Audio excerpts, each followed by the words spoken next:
Alors l'enjeu de la pastorale du deuil est important. On le voit pas mal sur la paroisse de La Rochelle en centre-ville. On est à presque 200 obsèques par an.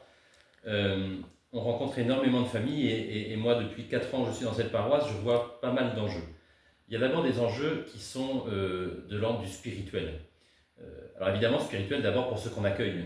C'est-à-dire qu'au moment du deuil, évidemment, on est face à des questions essentielles. La question du sens de la vie et de la mort, la question de l'après, la question, le temps aussi de relecture, de faire le bilan un peu d'une vie. Et face à ça, ben, on voit bien, hein, on a sans doute tous vécu à travers les deuils qu'on a traversés. On ne peut pas se poser des questions fondamentales sur la vie sans que la dimension spirituelle soit convoquée. Donc il y a clairement un enjeu spirituel à ce moment-là, et on le voit aussi par l'attention que les gens ont au moment de la célébration. Ils nous écoutent vraiment. Mais il y a un enjeu spirituel pour nous aussi. Euh, et il y aurait un danger sans doute à célébrer des obsèques ou à accompagner des familles de manière un peu automatique dans ces moments-là, dans ce service rendu. On peut s'interroger sur ce que le Christ nous dit sur cet acte de charité, d'accompagnement du deuil et de témoignage à ce moment-là, avec toute la délicatesse que ça demande.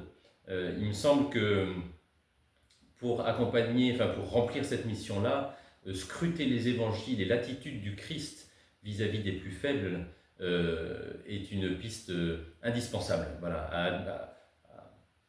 à parcourir, enfin, à la fois seul et en groupe évidemment. Euh, donc un enjeu spirituel, un enjeu humain aussi, tout simplement humain. Là aussi, dans la relation avec l'autre, mais pour soi, comment je vis moi cette pastorale-là, c'est pas anodin. Accompagner le deuil, ça nous renvoie à nos propres limites, ça renvoie aux limites de nos proches. Donc prendre le temps de relire cette mission-là, je crois qu'il est important de relire chaque mission qu'on fait en Église. Mais celle-ci, ça me paraît particulièrement important. Quand on touche, on pourrait presque dire qu'on touche de la matière nucléaire. C'est vraiment, on est au cœur du cœur. Et donc il faut être très attention à la manière dont on le vit. Donc soit, et puis en paroisse, on est rarement seul à célébrer des obsèques en paroisse, il y a souvent des laïcs, des prêtres, des diacres. Prendre le temps de relire ça, et de relire vraiment dans une grande fraternité, hein, être capable de se livrer, de dire aux autres comment on vit ça, c'est important, en équipe. Et puis parce qu'on le fait au nom de l'Église, donc en Église.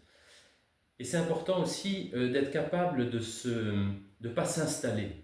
Je veux dire, il y a un véritable enjeu aussi de remise en question. Est-ce que je suis bien à l'aise toujours avec tout? Un enjeu de formation en fait. Euh, il y a beaucoup de domaines, hein, dans la pastorale du deuil. Est-ce que je suis bien à l'aise sur la question de l'écoute, la question de l'accueil, la question liturgique, la célébration, la question plus un peu qui n'est pas évidente, hein, du commentaire de l'écriture. Est-ce que je suis à l'aise aussi avec toutes les réalités humaines de notre monde d'aujourd'hui que j'accueille? Je suis persuadé que si on interrogeait quelqu'un qui célèbre des obsèques depuis 50 ans, il aurait bien des choses à dire sur les réalités sociologiques humaines accueillies il y a 50 ans et aujourd'hui. Le Christ accueille tout le monde. Est-ce qu'on est à l'aise vraiment pour accueillir tout le monde, comme le Christ lui-même accueille, mais comme si on accueillait le Christ aussi? Et ça, c'est un travail qu'on ne peut pas faire seul, qu'il faut faire en équipe. Donc il y a un véritable enjeu humain à vivre cette mission-là en Église et en équipe. Puis le troisième enjeu, sans doute, c'est un enjeu pastoral. Alors tout ce qu'on a dit est déjà pastoral, mais plus proprement pastoral, c'est comment dans ma paroisse, on essaye d'aller au-delà de cette phase du deuil, d'accompagner au-delà, que ce ne soit pas sur le parvis à la fin des obsèques, merci, au revoir messieurs, dames, et peut-être à bientôt si vous acceptez de repousser la porte de l'église. Le deuil est évidemment pas fini, tout commence. Comment, pour la suite, on est capable d'accompagner ces personnes, de leur proposer des choses?